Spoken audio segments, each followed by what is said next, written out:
El ABC del comunismo libertario.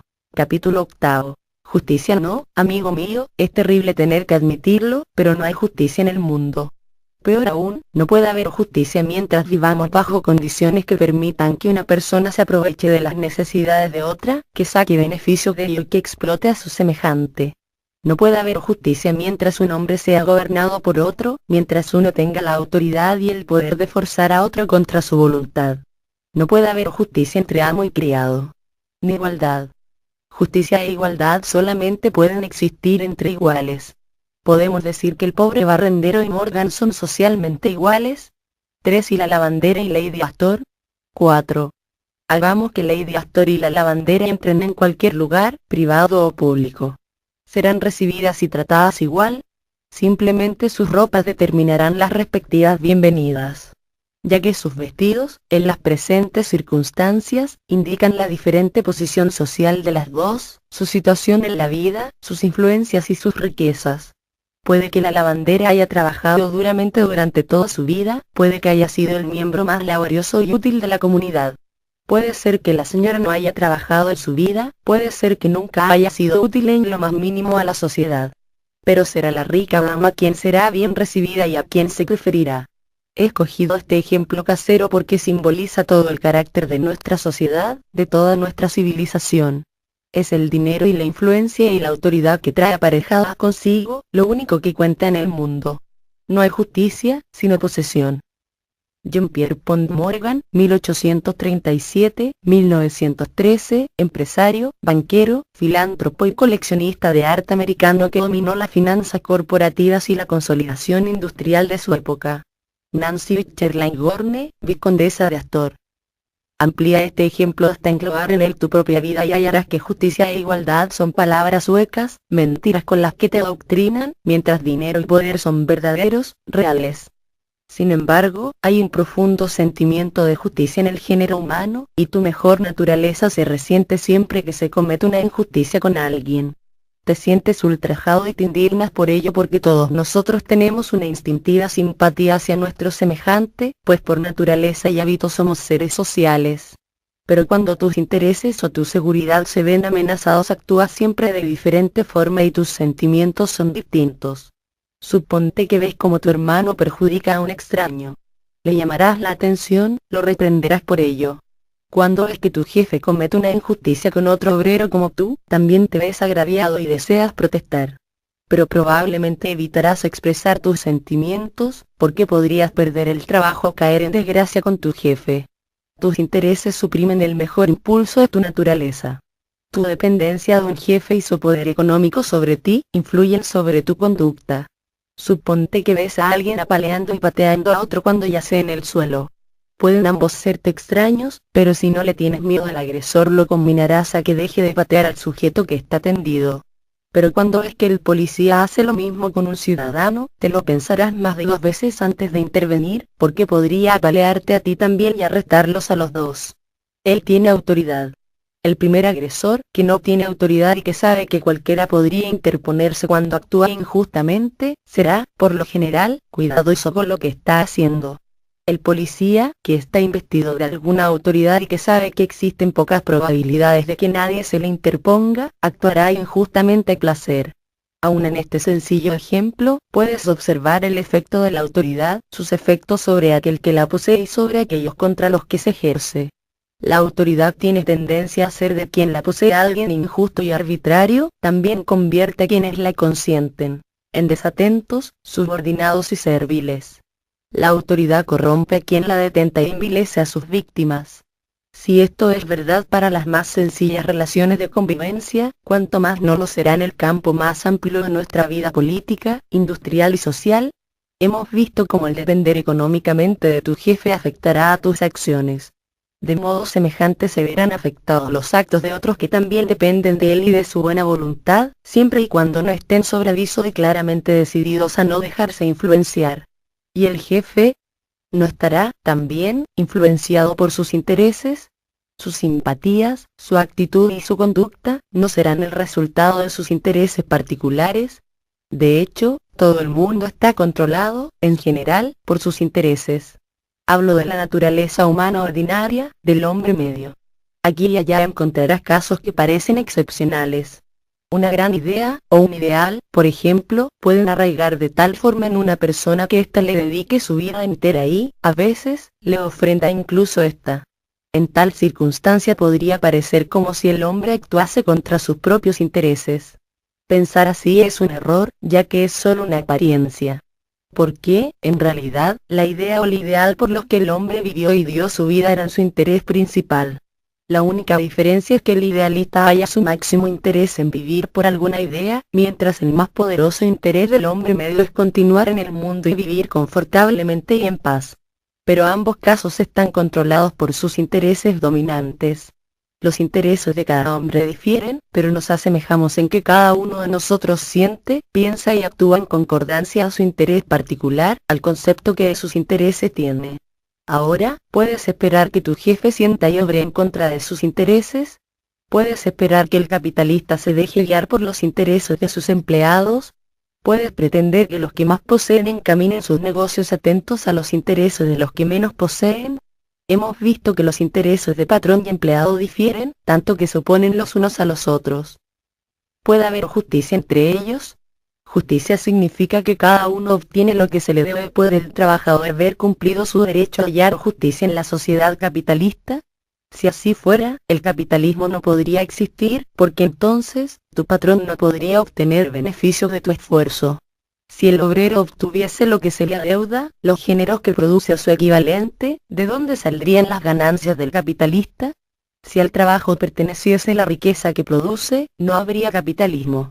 Esto significa que el obrero no puede reivindicar para sí lo que produce, no puede obtener lo que se le debe, y, por consiguiente, no puede conseguir justicia bajo la esclavitud del salario. Pero si ese fuese el caso, observas tú, podría apelar a la ley, a los tribunales. ¿Qué son los tribunales? ¿A qué fin sirven? Existen para confirmar la ley. Si alguien te ha hurtado tu abrigo y puedes probarlo, los tribunales se pronunciarán en tu favor. Si el acusado es rico o tiene un abogado hábil, lo más probable es que el veredicto establezca que todo fue una confusión o un problema mental, y nuestro hombre será absuelto. Pero si acusas a tu patrón de que te roba la mayor parte de tu trabajo, de que te explota para su provecho y beneficio personal, ¿puedes obtener lo que se te debe acudiendo a los tribunales? El juez desestimará el caso porque no va contra la ley el que tu jefe obtenga beneficios de tu trabajo. No hay ninguna ley que lo prohíba. No obtendrá justicia por esta vía. Se dice que la justicia es ciega, para evidenciar que no establece ninguna distinción ni reconoce diferencia alguna de posición, influencia, raza, credo o color. Este axioma necesita ser examinado para que se establezca su completa falsedad. Porque la justicia es administrada por seres humanos, por jueces y jurados, y todo ser humano posee intereses particulares, sin hablar de sus sentimientos personales, opiniones, gustos, antipatías y prejuicios, de los que no puede desprenderse por el mero hecho de ponerse una toga de juez y sentarse en el estrado. La actitud del juez frente a los hechos, como la de cualquiera, estará determinada, consciente e inconscientemente, por su educación y formación, por el ambiente en que vive, por sus sentimientos y opiniones, y particularmente, por sus intereses y los del grupo social al que pertenece. Considerando lo expuesto, debes deducir que la pretendida imparcialidad de los tribunales de justicia es, en verdad, psicológicamente imposible. No hay tal imparcialidad ni puede haberla. Puede que, a lo mejor, el juez sea relativamente imparcial en casos que no afecten a sus opiniones ni a sus intereses, como individuo y miembro de un cierto grupo social. En tales casos podrías esperar justicia. Pero estos casos son normalmente de pequeña importancia y juegan un papel insignificante en el conjunto de la administración de justicia. Vamos a poner un ejemplo. Supongamos que dos hombres de negocios pleitean por la posesión de cierta parte de una propiedad, no teniendo el asunto ninguna clase de consideraciones políticas o sociales. En tal caso, careciendo el juez de opiniones directas o intereses personales sobre la cuestión, puede fallar sobre la esencia del caso. Y aun entonces, su actitud dependerá considerablemente del estado de su salud y de su digestión, del pie con que se levantó, de si discutió o no con su esposa y de otras insignificancias semejantes, desatinadas, pero factores humanos verdaderamente decisivos. O bien supongamos que dos trabajadores litigan sobre la propiedad de un gallinero. El juez puede decidir justamente sobre el caso, cualquiera sea el veredicto a favor de uno u otro litigante, no afecta en modo alguno a la posición, a las opiniones o a los intereses del juez. Pero suponte el caso de que ante él comparezca un obrero en litigio con su terrateniente o con su patrón. En tales circunstancias, todo el carácter y la personalidad del juez afectarán a su decisión. No es que necesariamente el juez haya de ser injusto, ya que no es este extremo el que trato de demostrar. Sobre lo que quiero llamar tu atención es que en este caso en concreto el juez no puede ser imparcial, ni lo será. Sus pareceres sobre el obrero, sus opiniones personales sobre los terratenientes o los patrones, y sus puntos de vista sociales, influenciarán su juicio, a veces inconscientemente. El veredicto puede ser justo, o puede no serlo, pero en ningún caso se basará en la evidencia. Se verá afectado determinado por los sentimientos subjetivos y personales del juez, y por sus puntos de vista referentes a la clase trabajadora y al capital. Su actitud será, generalmente, la de su círculo de amigos y conocidos, la de su grupo social, y sus opiniones sobre la cuestión se corresponderán con los intereses de este grupo. Él mismo puede ser también un terrateniente o tener acciones de una empresa que explote al trabajador.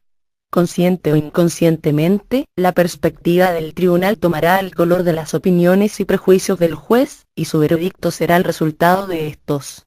Además, la apariencia de los dos litigantes, sus diferentes modos de expresión y conducta, y especialmente, la destreza con que utilicen la habilidad de sus respectivos asesores, tendrán una considerable influencia sobre las impresiones del juez, y en consecuencia, sobre su decisión. Por consiguiente, queda aclarado que en tales casos el veredicto dependerá más de la conciencia de clase del juez que del fondo del asunto. Es tan general esta experiencia que la voz popular la ha definido con la frase: el pobre no puede hallar justicia contra el rico.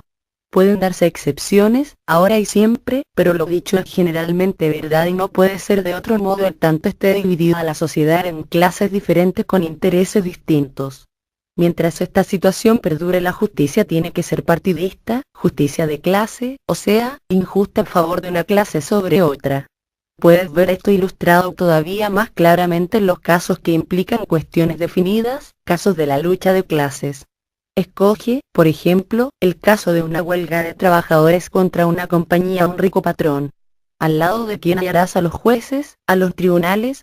¿De quién serán los intereses que protegerán la ley y el gobierno? Los obreros van a la huelga por conseguir mejores condiciones de vida. Tienen compañeras e hijos, para quienes tratan de obtener una participación un poco mayor de la riqueza que crearon con su esfuerzo. ¿Los apoyan la ley y el gobierno en esta digna empresa? ¿Qué ocurre en la realidad?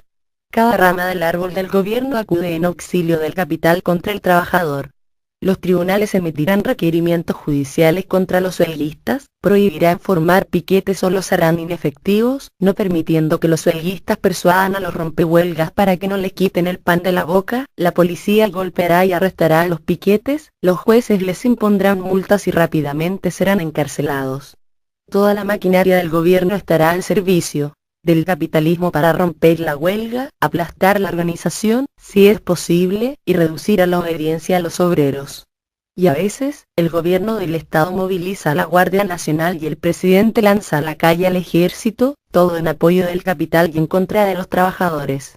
Mientras esto sucede, el consorcio o la empresa a quien se le está planteando la huelga ordenará a sus empleados que desalojen las casas de la compañía, arrojándolos a la intemperie con sus familias, y sustituyéndolos en el taller, la mina o la fábrica por rompehuelgas, bajo la protección y con la ayuda de la policía, los tribunales y el gobierno, a quienes mantienes con tu trabajo y con tus impuestos. ¿Puedes hablar de justicia en tales circunstancias? ¿Puedes ser tan ingenuo que creas posible la justicia en la lucha del pobre contra el rico, del trabajador contra el capital? ¿No puedes ver que esto es un combate encarnizado, una lucha de intereses opuestos, una guerra entre dos clases? ¿Puedes esperar justicia en la guerra? La clase capitalista sabe que esto es una verdadera guerra, y por eso hace uso de cuantos medios dispone para derrotar a los trabajadores. Pero desgraciadamente, los obreros no ven la situación tan claramente como sus amos, y siguen diciendo tonterías sobre la justicia, la igualdad ante la ley y la libertad. Para la clase capitalista es útil que los obreros se crean tales cuentos de hadas. Garantiza que se mantengan las reglas de juego de los amos. Por eso ponen todo su esfuerzo en mantenerlos en esa creencia. La prensa capitalista, el político y el orador público nunca pierden una oportunidad para meterte en la cabeza que la ley significa justicia, que todos somos iguales ante la ley y que todos tenemos libertad y las mismas oportunidades en la vida. Nuestra civilización entera, la gigantesca maquinaria de la ley, el orden, el capitalismo y el gobierno están edificados sobre esa colosal mentira. La repetición constante de esta mentira por medio de la iglesia, la escuela y la prensa, obedece al único propósito de mantener las condiciones como están, de sostener y proteger las sagradas instituciones de la esclavitud asalariada y conseguir de ti obediencia a la autoridad y a la ley. Intentan por todos los medios inculcar a las masas esta mentira de justicia, igualdad y libertad, porque bien saben que todo su poder y su dominio reposan en esta creencia. En cualquier momento, venga o no a cuento, tratan de que te tragues como buena esta mentira, y han creado días especiales en los que grabarte la lección con más énfasis. Sus arrebatadores oradores te ceban con esa droga del 4 de julio, y te permiten lanzar a las nubes tu miseria e insatisfacción entre fuegos de artificio y olvidar la esclavitud del salario entre bullicio y alboroto. Qué insulto para la memoria gloriosa de aquel gran acontecimiento, la guerra revolucionaria americana que abolió la tiranía de Jorge III e hizo de las colonias americanas una república independiente. Ahora, el aniversario de este acontecimiento se utiliza para enmascarar tu servidumbre en el país en que los trabajadores no tienen ni libertad ni independencia. Para añadir el insulto a la injuria, te han dado un día de acción de gracias para que puedas ofrendar piadosos agradecimiento por lo que no tienes. Es tan grande la seguridad de tus amos en tu estupidez, que se atreven a hacer tales cosas. Se sienten seguros de que te han embalcado por completo y de que han reducido tu tendencia natural a la rebelión frente a tan abyecta veneración de la ley y el orden, que nunca más soñarás con abrir tus ojos y permitirás que tu corazón grite en una furibunda protesta de resistencia. Al más mínimo signo de rebeldía, todo el peso del gobierno, la ley y el orden caen sobre ti, empezando con la comisaría, el calabozo o la cárcel y terminando con la horca o la silla eléctrica. La totalidad del sistema de gobierno capitalista se moviliza para aniquilar cualquier síntoma de descontento y rebeldía, incluso los intentos de mejorar tus condiciones de existencia como trabajador. Porque tus amos comprenden perfectamente la situación y conocen ampliamente el peligro de que despiertes y te des cuenta de la situación real, de que eres un esclavo. Están atentos a sus intereses, a los intereses de su clase. Tienen conciencia de clase mientras que los obreros permanecen confundidos y aturdidos. Los grandes industriales saben lo ventajoso que es mantenerte aislado y desorganizado, o destruir tus organizaciones cuando son fuertes y militantes. Por las buenas o por las malas se oponen a cada avance que hagáis como trabajadores con conciencia de clase. Todo movimiento por mejorar las condiciones de trabajo es odiado y combatido a sangre y fuego. Preferirán derrochar millones en el tipo de educación y propaganda que sirve a la continuidad de su mandato, que en mejorar tu situación como trabajador. No ahorran ni en gastos ni en energías para sofocar cualquier pensamiento o idea que pueda reducir sus ganancias o que amenace su dominio sobre ti. Por esta razón intentan aplastar toda aspiración de los trabajadores por mejorar las condiciones de trabajo. Considera, por ejemplo, el movimiento por la consecución de la jornada de 8 horas. Es una historia relativamente reciente, y probablemente recordarás con qué acritud y decisión se opusieron los patrones a este esfuerzo de los trabajadores. En algunas industrias de América y en muchos países europeos, la lucha continúa. En los Estados Unidos comenzó en 1886, y fue combatida por los empresarios con la mayor brutalidad con el objetivo de que los trabajadores volviesen a las fábricas bajo las antiguas condiciones. Recurrieron a cierres patronales, lockouts, despidiendo a miles y miles, a la violencia, contratando matones y lanzándolos, junto con los Pinkerton 5, contra las asambleas y sus miembros más activos, a la demolición de los locales de los sindicatos y de cualquier otro local donde se diese un mitin. ¿Dónde estuvo la ley y el orden? ¿De qué parte se puso el gobierno? ¿Qué hicieron los tribunales y los jueces? ¿Dónde estaba la justicia? Las autoridades locales, estatales y federales utilizaron todos los mecanismos y todo el poder a su servicio para ayudar a los patrones. No dudaron en recurrir al asesinato. Los miembros más activos y capaces del movimiento pagaron con sus vidas la intentona de los trabajadores para reducir sus horas de trabajo. Se han escrito muchos libros sobre esta epopeya, por lo que es innecesario que entre en detalles. Pero un relato breve de aquellos acontecimientos refrescará la memoria del lector. El movimiento por la jornada diaria de 8 horas se inició en Chicago, el 1 de mayo de 1886, extendiéndose gradualmente por todo el país.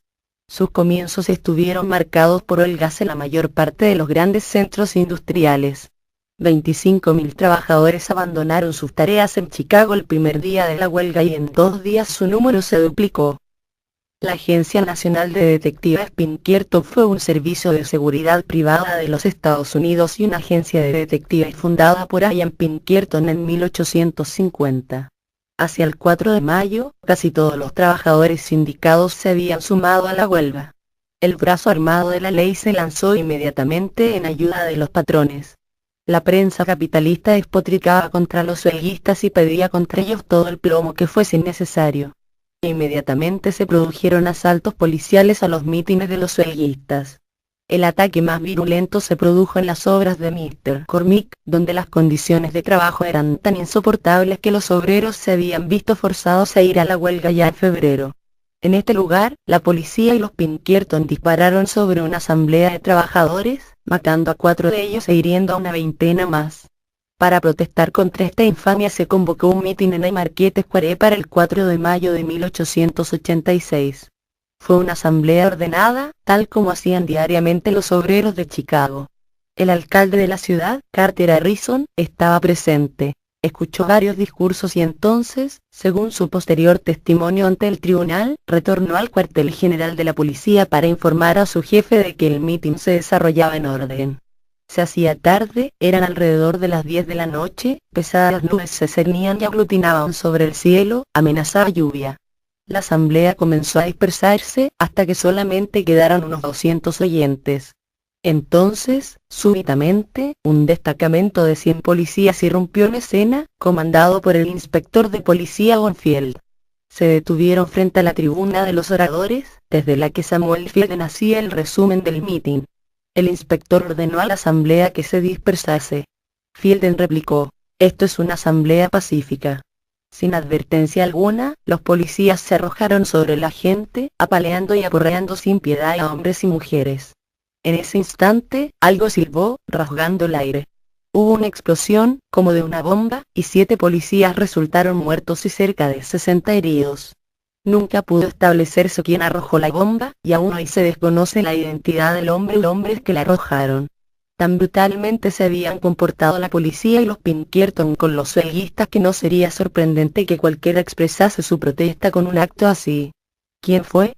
Los amos industriales de Chicago no estaban interesados en este detalle.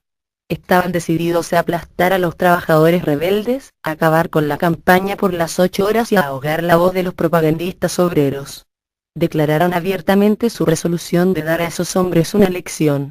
De entre los más activos e inteligentes líderes del movimiento obrero destacaba, por aquel entonces, Albert Parsons, un hombre de antigua raigambre americana, cuyos antepasados habían combatido en la Revolución Americana.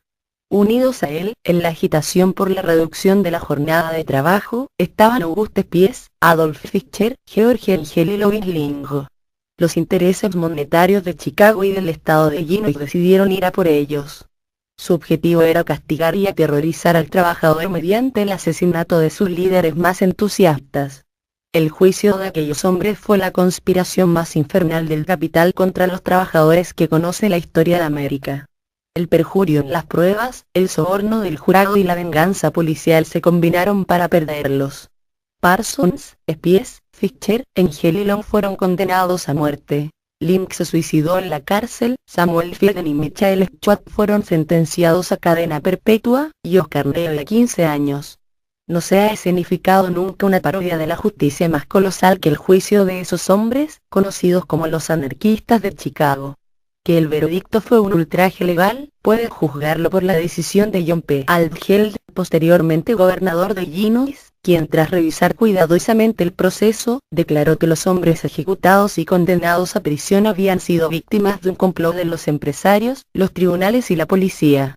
No pudo deshacer los asesinatos judiciales, pero tuvo el valor de liberar a los anarquistas que todavía estaban en la cárcel, enmendando, mientras estuvo en el poder, el terrible crimen que contra ellos se había cometido.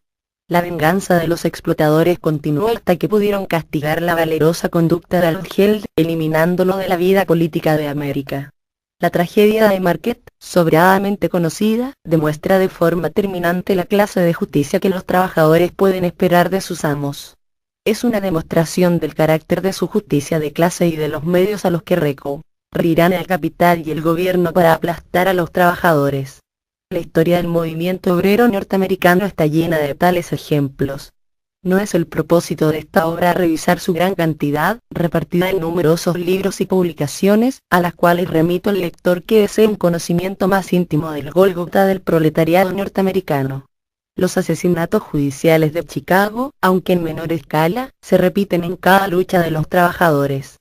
Basta con mencionar las huelgas mineras del estado de Colorado, con el terrible capítulo de Ludlow, donde la milicia del estado disparó sobre las tiendas de decenas de trabajadores, haciéndolas arder y causando la muerte de numerosos hombres, mujeres y niños. El asesinato de huelguistas en los campos de lúpulo de Wheatland, California, en el verano de 1913. En Everett, Washington, en 1916.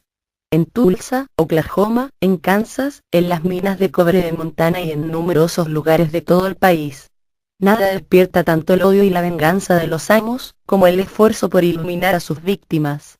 Esto es tan verdad hoy como lo fue en tiempos de la esclavitud y el vasallaje. Hemos visto cómo la Iglesia persiguió y martirizó a sus críticos, y combatió cada avance de la ciencia como una amenaza para su autoridad e influencia. Igualmente todo déspota ha suspirado siempre por ahogar la voz de la protesta y la rebeldía. Con el mismo ánimo, capital y gobierno se lanzan hoy y hacen pedazos a cualquiera que ose remover los cimientos de su poder y sus intereses. Tomemos dos casos recientes de esta actitud invariable de la autoridad y la propiedad: el caso Money v. Hinks y el caso Sacco y Vanzetti. Uno se dio en el este, el otro en el oeste, los dos separados por una década y por toda la extensión del país. Sin embargo, fueron exactamente iguales, demostrando que no hay ni este ni oeste, ni ninguna diferencia de tiempo o lugar en el trato que los amos dan a sus esclavos. Money y Hinks están condenados en California a cadena perpetua. ¿Por qué? Si tuviera que contestar en pocas palabras, diría con toda franqueza y determinación que porque son organizadores inteligentes que trataron de instruir a sus compañeros de trabajo y mejorar su situación. 84/Alexander Berkman. Fue justamente esto y no otra cosa lo que los condenó. La Cámara de Comercio de San Francisco, el poder del dinero de California, no podía tolerar las actividades de dos hombres tan enérgicos y militantes. Los trabajadores se estaban rebelando en San Francisco, las huelgas se multiplicaban y los obreros demandaban una mayor participación en la riqueza que producían. Los magnates de la industria de la costa oeste declararon la guerra a los trabajadores organizados.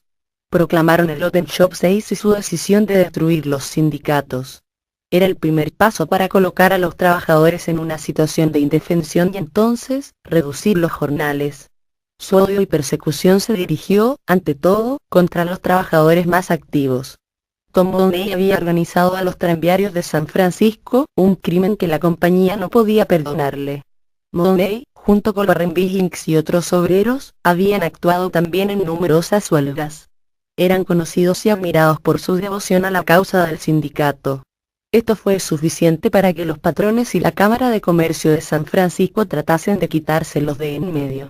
En varias ocasiones, acusaciones falsas inventadas por los agentes de la compañía de transporte y de otras corporaciones provocaron su detención. Pero los cargos eran tan débiles que tuvieron que ser puestos en libertad. La Cámara de Comercio esperó su oportunidad para cazar a aquellos dos hombres, como abiertamente amenazaron sus agentes con hacer. La oportunidad se presentó con la explosión de un artefacto en el Preparedness Parade 7, en San Francisco el 22 de julio de 1916. Los sindicatos de la ciudad decidieron no participar en el desfile, porque no era más que una demostración de fuerza del capital de California dirigida contra los trabajadores organizados, a los que la Cámara de Comercio había intentado aniquilar. La Open Shop era la muestra pública de su política, y no era un secreto su decidida y amarga hostilidad hacia los sindicatos.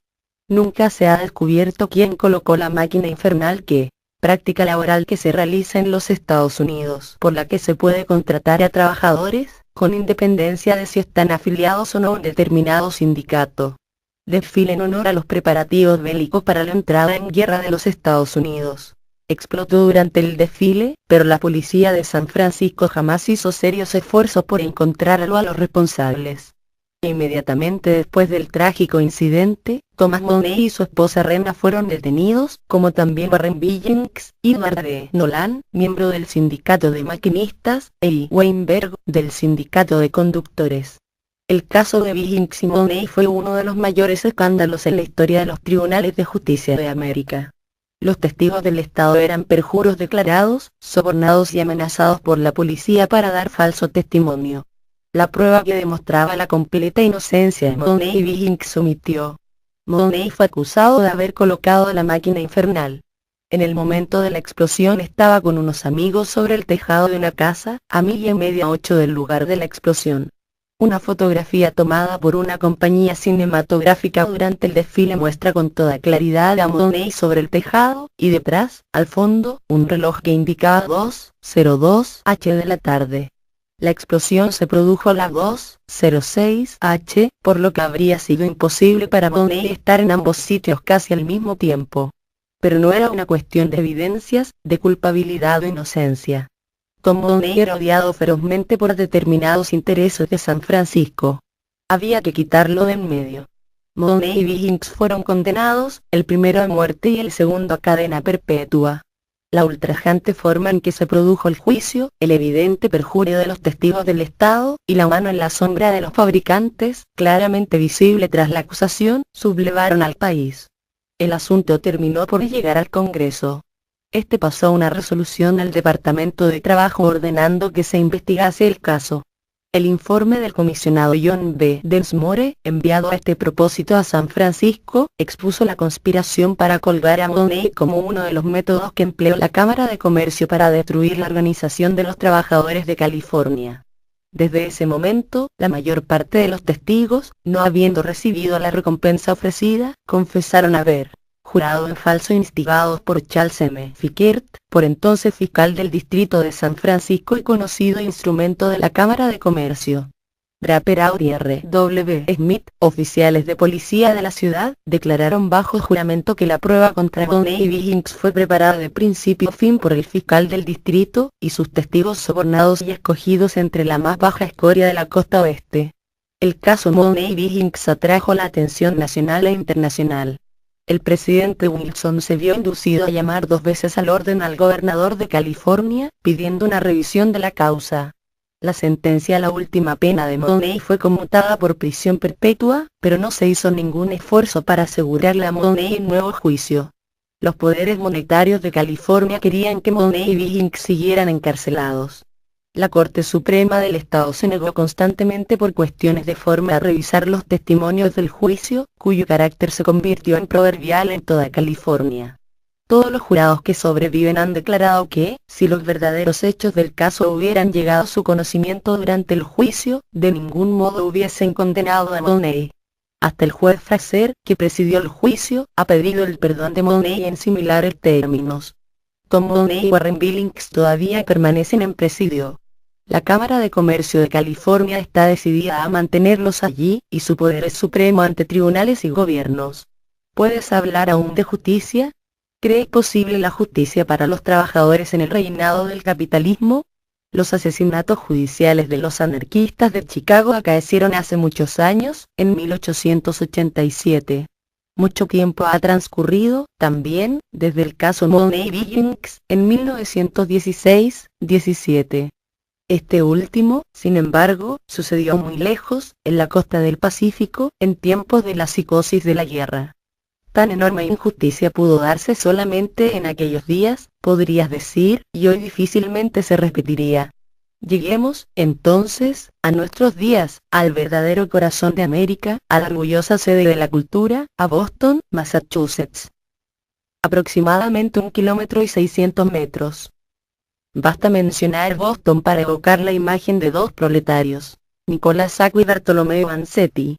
El uno, un pobre zapatero, el otro, un vendedor ambulante de pescado. 2 nombres hoy conocidos y honrados en todos los países civilizados del mundo.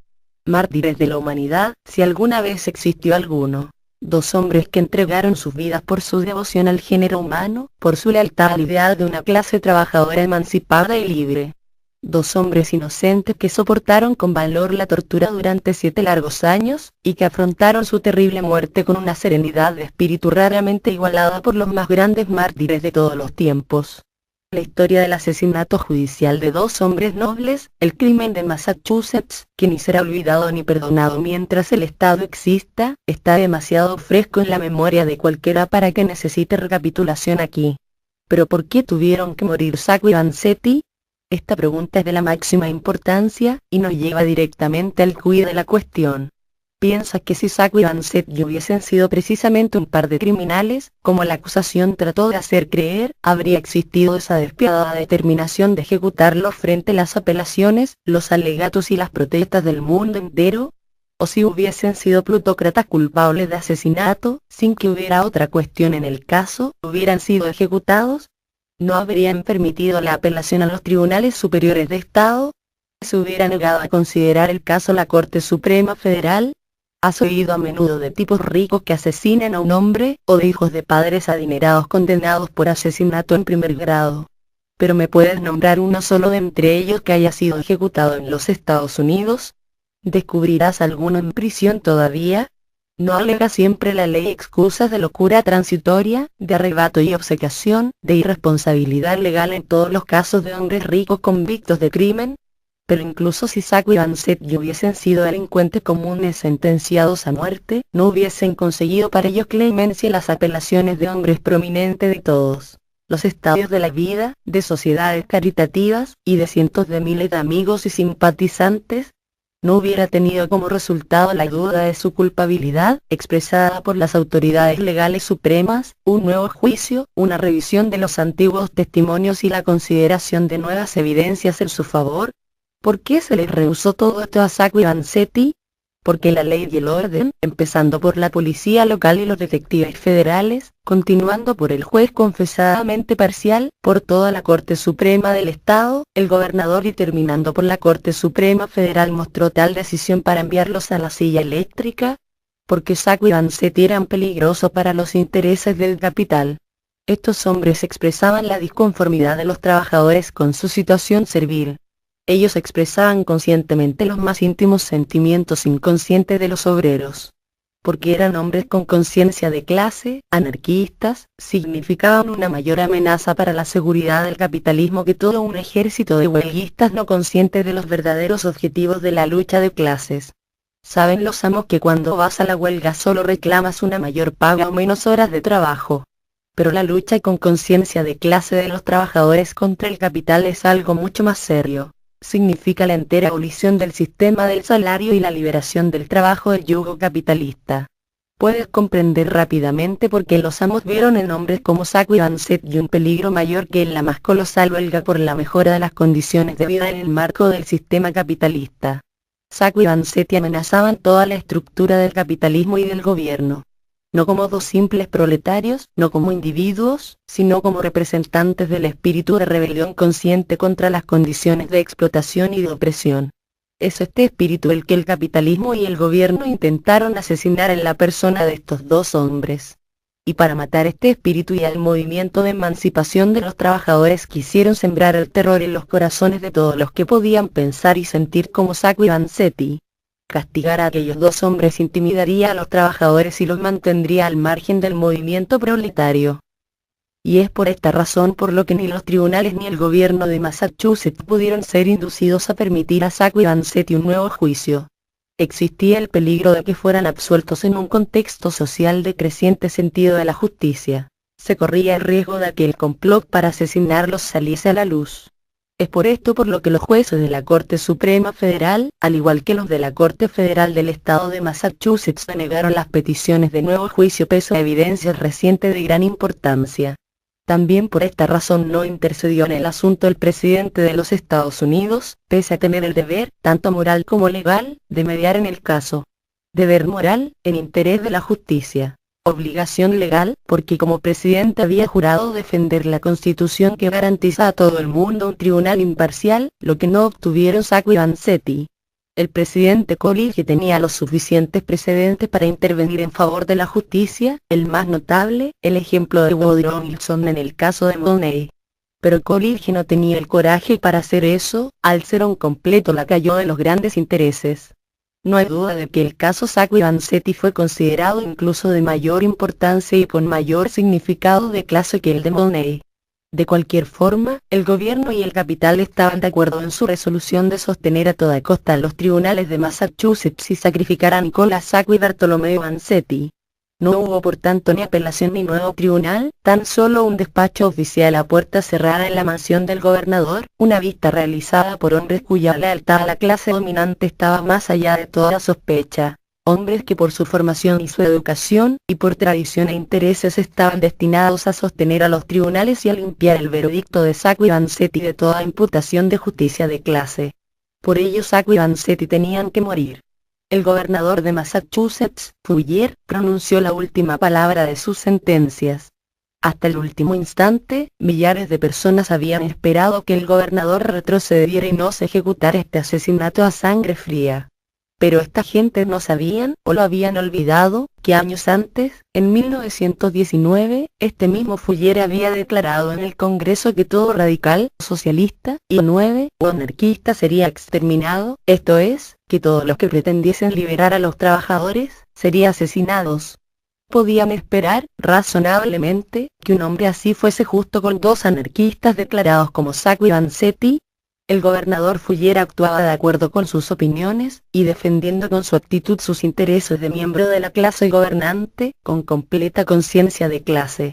De manera similar había actuado el juez Taller y todos aquellos que habían participado en la acusación, sin excluir a los respetables caballeros de la comisión que designó Fouquier para revisar la causa en sesión secreta. Todos ellos, conscientes de clase, estaban interesados solamente en apoyar la justicia capitalista, así como también la ley y el orden que les permite vivir y beneficiarse. ¿Hay justicia para el trabajador dentro del capitalismo y del gobierno? ¿Podría haberla mientras subsista el actual sistema? Decide tú mismo. Los casos que se citan son algunos de entre las numerosas contiendas que el trabajo organizado de Norteamérica ha sostenido contra el capital. Lo mismo puede decirse de cada país. Claramente demuestran el hecho de que, 1. Solamente hay justicia de clase en la guerra del capital contra los trabajadores. No puede haber justicia para el trabajo bajo el capitalismo.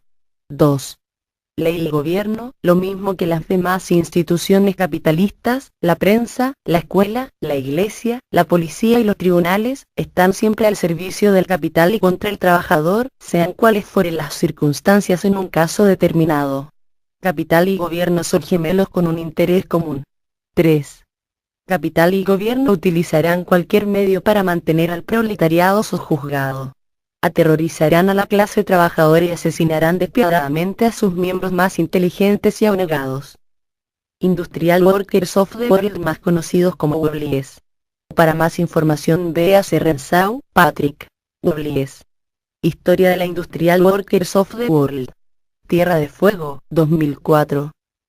Y no puede ser de otro modo, porque hay una lucha a vida o muerte entre capital y trabajo. Cada vez que el capital y su sirviente, la ley, ahorcan a hombres como los anarquistas de Chicago, o electrocutan Saccos y Vanzettis, proclaman que han librado a la sociedad de una amenaza. Quieren que creas que los ejecutados eran tus enemigos y los de la sociedad. También quieren que creas que sus muertes han resuelto la cuestión, que la justicia capitalista ha sido vindicada y que la ley y el orden han triunfado. Pero no se ha resuelto la cuestión y la victoria de los amos solo es temporal. La lucha continúa, como se continúa a través de toda la historia del hombre, durante la marcha del trabajo y la libertad. Ninguna cuestión se ha resuelto todavía, al menos correctamente. No puede suprimir en el corazón humano el anhelo de libertad y bienestar, pese al terrorismo y a los infinitos asesinatos a que recurran los gobiernos. No puede sofocar la demanda del obrero por mejores condiciones. La lucha continúa y continuará a despecho de todo lo que pueda hacer la ley, el gobierno y el capital. Pero lo que no deben hacer los trabajadores es derrochar sus energías y esfuerzos en direcciones erróneas. Deben comprender claramente que no pueden esperar justicia de los tribunales, de la ley y del gobierno. Que no pueden pretender que la esclavitud del salario sea abolida por sus amos. ¿Qué hay que hacer entonces? Preguntas. ¿Cómo obtendrán justicia los trabajadores? El ABC del comunismo libertario. Capítulo 8. Justicia no, amigo mío, es terrible tener que admitirlo, pero no hay justicia en el mundo. Peor aún, no puede haber justicia mientras vivamos bajo condiciones que permitan que una persona se aproveche de las necesidades de otra, que saque beneficios de ello y que explote a su semejante. No puede haber justicia mientras un hombre sea gobernado por otro, mientras uno tenga la autoridad y el poder de forzar a otro contra su voluntad. No puede haber justicia entre amo y criado. Ni igualdad. Justicia e igualdad solamente pueden existir entre iguales. ¿Podemos decir que el pobre barrendero y Morgan son socialmente iguales? 3. ¿Y la lavandera y Lady Astor? 4. Hagamos que Lady Astor y la lavandera entren en cualquier lugar, privado o público. ¿Serán recibidas y tratadas igual? Simplemente sus ropas determinarán las respectivas bienvenidas, ya que sus vestidos, en las presentes circunstancias, indican la diferente posición social de las dos, su situación en las verdaderos, reales. Sin embargo, hay un profundo sentimiento de justicia en el género humano, y tu mejor naturaleza se resiente siempre que se comete una injusticia con alguien. Te sientes ultrajado y te indignas por ello porque todos nosotros tenemos una instintiva simpatía hacia nuestro semejante, pues por naturaleza y hábito somos seres sociales. Pero cuando tus intereses o tu seguridad se ven amenazados actúas siempre de diferente forma y tus sentimientos son distintos. Suponte que ves como tu hermano perjudica a un extraño. Le llamarás la atención, lo reprenderás por ello. Cuando ves que tu jefe comete una injusticia con otro obrero como tú, también te ves agraviado y deseas protestar. Pero probablemente evitarás expresar tus sentimientos, porque podrías perder el trabajo o caer en desgracia con tu jefe. Tus intereses suprimen el mejor impulso de tu naturaleza. Tu dependencia de un jefe y su poder económico sobre ti, influyen sobre tu conducta. Suponte que ves a alguien apaleando y pateando a otro cuando yace en el suelo. Sencillas relaciones de convivencia, cuanto más no lo será en el campo más amplio de nuestra vida política, industrial y social. Hemos visto cómo el depender económicamente de tu jefe afectará a tus acciones. De modo semejante se verán afectados los actos de otros que también dependen de él y de su buena voluntad, siempre y cuando no estén sobre aviso y claramente decididos a no dejarse influenciar. ¿Y el jefe? ¿No estará, también, influenciado por sus intereses? Sus simpatías, su actitud y su conducta, ¿no serán el resultado de sus intereses particulares? De hecho, todo el mundo está controlado, en general, por sus intereses. Hablo de la naturaleza humana ordinaria, del hombre medio. Aquí y allá encontrarás casos que parecen excepcionales. Una gran idea, o un ideal, por ejemplo, pueden arraigar de tal forma en una persona que ésta le dedique su vida entera y, a veces, le ofrenda incluso esta.